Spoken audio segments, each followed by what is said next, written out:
Welcome to our channel students. Make Max easy with Malar. Today class 10th coordinate geometry exercise 5.3. Exercise 5.3 போறதுக்கு முன்னாடி நம்ம சில importance formulasலாம் பார்க்க போறோம். So first formula என்னன்னா equation of a straight line parallel to x axis கொடுத்திருந்தாங்கன்னா நம்ம y equal to b னு எடுத்துக்கணும். Next equation வந்து equation of a straight line parallel to y axis னு சொல்லிருந்தாங்கன்னா நம்ம x equal to c னு எடுத்துக்கணும். So இது வந்து நம்ம ப்ராப்ளம் வரும்போது நான் உங்களுக்கு எக்ஸ்பிளைன் பண்றேன். அப்ப உங்களுக்கு ஈஸியா புரியும். So next formula போலாமா? Slope intercept formula. That means slope கொடுத்து intercept கொடுத்திருந்தாங்கன்னா அதை வச்சு ஒரு ஈக்குவேஷன் ஃபார்ம் பண்ணுங்கன்னு சொன்னாங்கன்னா இதை யூஸ் பண்ணி நம்ம பண்ணணும். given slope கொடுத்திருப்பாங்க. slope வந்து m, intercept வந்து c. So ஈக்குவேஷன் ஃபார்ம் பண்ணுங்கன்னா இதை யூஸ் பண்ணி நம்ம ஈக்குவேஷனை ஃபார்ம் பண்ணணும். y equal to mx plus c. Here m ஓட வேல்யூவை சப்ஸ்டிட்யூட் பண்ண போறோம். intercept வேல்யூவை சப்ஸ்டிட்யூட் பண்ணோம்னா ஒரு ஈக்குவேஷன் ஃபார்ம் ஆக போகுது. இதுதான் வந்து எக்ஸர்சைஸ்ல ப்ராப்ளம்ஸ் கேட்டிருப்பாங்க. நெக்ஸ்ட் வந்து சப்போஸ் ஸ்லோப் கொடுத்திருக்க மாட்டாங்க, தீட்டா கொடுத்திருப்பாங்க. தீட்டானா என்னது? இன்க்ளினேஷன். அதை கொடுத்திருப்பாங்க. அதை யூஸ் பண்ணி நம்ம ஸ்லோப் ஃபைண்ட் அவுட் பண்ணலாம். ஸ்லோப் m என்ன ஃபார்முலா? tan theta.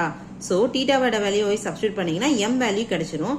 அதுக்கப்புறம் நம்ம இந்த வேல்யூல இந்த ஈக்குவேஷன்ல போய் சப்ஸ்டிட்யூட் பண்ணோம்னா நமக்கு ஈக்குவேஷன் ஃபார்ம் கிடைச்சிரும். நெக்ஸ்ட் ஃபார்முலா வந்து 1 பாயிண்ட் ஸ்லோப் ஃபார்ம். ஒரு பாயிண்ட் கொடுத்திருப்பாங்க x1 y1. ஸ்லோப் கொடுத்துருவாங்க m ஓட வேல்யூ. ஈக்குவேஷன் ஃபார்ம் பண்ணுங்கன்னு சொன்னாங்கன்னா இதை யூஸ் பண்ணி நம்ம ஈக்குவேஷன் ஃபார்ம் பண்ணணும். இந்த ஈக்குவேஷன் என்ன? y minus y1 which is equal to m into x minus x1. So இங்க கொடுத்திருக்க பாயிண்ட் அந்த x1 y1 எழுதிக்கணும். m ஓட வேல்யூ சப்ஸ்டிட்யூட் பண்ணனும். பண்ணோம்னா நமக்கு ஒரு ஈக்குவேஷன் ஃபார்ம் ஆயிடும்.